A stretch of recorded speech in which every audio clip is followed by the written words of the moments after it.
بسم اللہ الرحمن الرحیم۔ کیا آپ کو لگتا ہے کہ گوگل ارتھ نے دنیا کے کونے کونے کو چھان مارا ہے؟ غلط۔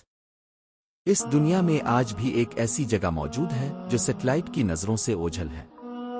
ایک ایسی جگہ جہاں لوہے اور پگھلے ہوئے تانبے کی ایک عظیم دیوار قائم ہے، اور اس دیوار کے پیچھے خاموشی نہیں بلکہ ہولناک زندگی موجود ہے۔ وہ وہاں موجود ہے، اربوں کی تعداد میں۔ ایک ایسی قوم جو اپنے مردوں کو دفن نہیں کرتی بلکہ کھا جاتی ہے، جن کی بھوک اتنی وحشی ہے کہ وہ سانپوں اور بچھوؤں کو بھی زندہ نگل لیتے ہیں۔ تاریخ کی کتابیں کہتی ہیں کہ وہ انسان ہیں، مگر ان کے چہرے ڈھال کی طرح چپٹے ہیں، اور بعض روایات کے مطابق ان کے کان اتنے بڑے ہیں کہ وہ انہیں کمبل کی طرح اوڑھ کر سوتے ہیں۔ اپنے آجوج ماجوج کا نام تو سنا ہی ہوگا۔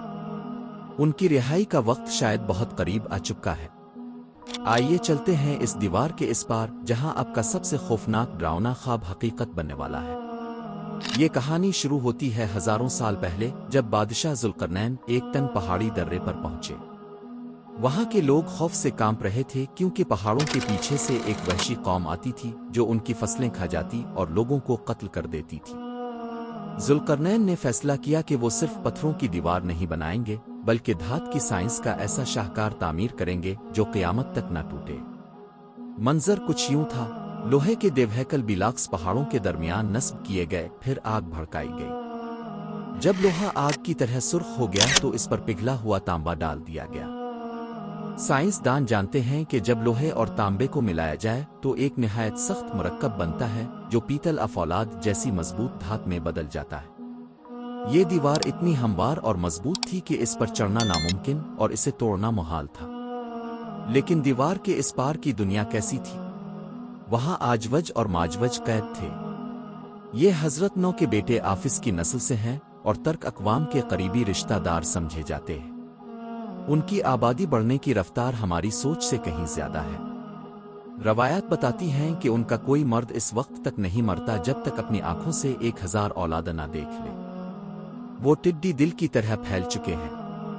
ہر روز صبح اٹھتے ہیں، اپنے اوزار اٹھاتے ہیں اور دیوانوں کی طرح دیوار کھودنا شروع کر دیتے ہیں۔ شام تک دیوار کاغذ کی طرح باریک ہو جاتی ہے، دوسری طرف سے سورج کی کرنیں دکھائی دینے لگتی ہیں۔ آزادی بس 1 انچ کے فاصلے پر ہوتی ہے۔ ان کا نگران خوش ہو کر کہتا ہے، بس کل توڑ دیں گے۔ لیکن اگلی صبح دیوار پھر اسی طرح جڑی ہوئی ملتی ہے، اتنی ہی موٹی، اتنی ہی مضبوط۔ ہزاروں سال سے یہی مایوسی ان کا مقدر رہی۔ وقت کا پہیہ گھومتا ہے۔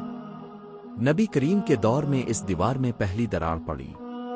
آپ نے فرمایا، عرب کے لیے ہلاکت ہے اس شر سے جو قریب آ چکا ہے۔ پھر وہ زمانہ آتا ہے جب دجال قتل ہو چکا ہوتا ہے، حضرت عیسیٰ دنیا میں عدل قائم کر چکے ہوتے ہیں، اور زمین پر سکون ہوتا ہے۔ اچانک اللہ کی طرف سے حضرت عیسیٰ کو وحی آتی ہے، اے عیسیٰ، اپنے ساتھیوں کو لے کر فوراً کواں طور پر پناہ لے لو، کیونکہ میں نے اپنی ایسی مخلوق کو کھول دیا ہے جس سے لڑنے کی طاقت کسی انسان میں نہیں، حتیٰ کہ تم میں بھی نہیں۔ اسی لمحے دیوار کے پیچھے تاریخ بدلنے والی ہوتی ہے۔ آجوج ماجوج معمول کے مطابق دیوار کھود رہے ہوتے ہیں۔ دیوار ٹوٹنے کے قریب ہوتی ہے۔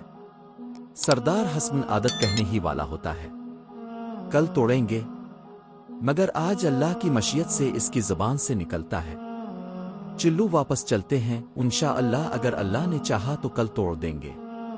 یہ انشاءاللہ وہ چابی تھی جس کی کمی تھی۔ اگلی صبح دیوار ویسی ہی ٹوٹی ہوئی ملتی ہے۔ ایک آخری دھکا اور دیوار زمین بوس ہو جاتی ہے۔ قرآن کہتا ہے، وہ ہر بلندی سے پھسلتے ہوئے نکل آئیں گے۔ اب زمین پر جو کچھ ہوگا وہ قیامت سے کم نہ ہوگا۔ سب سے پہلے وہ اسرائیل میں موجود بحیرہ طبریہ پر ٹوٹ پڑیں گے اور اس کا سارا پانی پی جائیں گے۔ جب ان کا آخری لشکر وہاں پہنچے گا تو جھیل خشک ہو چکی ہوگی۔ وہ حیرت سے کہیں گے، یہاں کبھی پانی ہوا کرتا تھا۔ وہ دریاؤں کو خشک کر دیں گے، کھیتوں کو کھا جائیں گے۔ روایات کے مطابق زمین پر کوئی جاندار باقی نہیں رہے گا۔ سانپ، بچھو اور درندے تک ان کی خوراک بن جائیں گے۔ انسان قلعوں میں چھپ جائیں گے اور زمین پر خوف و دہشت کا راج ہوگا۔ جب زمین پر قتل کرنے کے لیے کوئی باقی نہیں رہے گا تو ان کا تکبر پاگل پن میں بدل جائے گا۔ وہ چیخ کر کہیں گے، ہم نے زمین والوں کو ختم کر دیا، آؤ اب آسمان والوں کو بھی ختم کریں۔ وہ اپنے تیر اور نیزے پوری قوت سے آسمان کی طرف پھینکیں گے۔ اللہ انہیں آزمائش میں ڈالنے کے لیے ان کے تیر خون آلود کر کے واپس لوٹا دے گا۔ وہ خوشی سے ناچیں گے اور کہیں گے، ہم نے نعوذ باللہ خدا کو بھی مار دیا۔ ادھر قواں طور پر مسلمانوں کا بہت برا حال ہوگا۔ بھوک اس قدر شدید ہوگی کہ بیل کا 100 دینار میں بھی نہیں ملے گا۔ اس حالت میں اللہ کے ذکر سے ہی ان کا پیٹ بھرے گا۔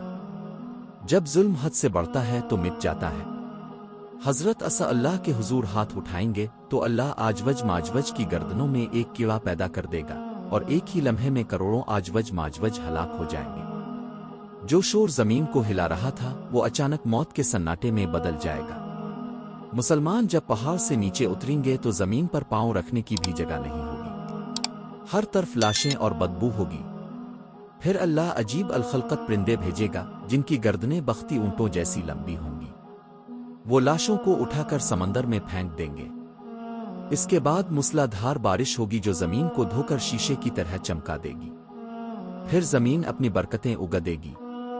پھل اتنے بڑے ہوں گے کہ ایک انار کے چھلکے میں پوری جماعت بیٹھ جائے گی، اور آجوج ماجوج اپنے پیچھے لکڑی کے تیر کمانے اور ڈھالیں اس قدر بڑی تعداد میں چھوڑ جائیں گے کہ نبی کریم نے فرمایا، مسلمان 7 سال تک انہیں ایندھن کے طور پر استعمال کریں گے اور انہیں جنگل سے لکڑی کاٹنے کی ضرورت نہیں پڑے گی۔ یہ ہے وہ مستقبل جو آنے والا ہے۔ آجوج ماجوج کی دیوار آج بھی وہی ہے، اور شاید وہ آج بھی اسے کھود رہے ہیں۔ ان کی اور ہماری آزادی کے درمیان صرف ایک انشاءاللہ ان کا فاصلہ ہے۔ سوال یہ ہے کہ جب وہ دیوار ٹوٹے گی تو کیا آپ کا ایمان اتنا مضبوط ہوگا کہ دجال اور آجوج ماجوج کے فتنے میں ثابت قدم رہ سکے؟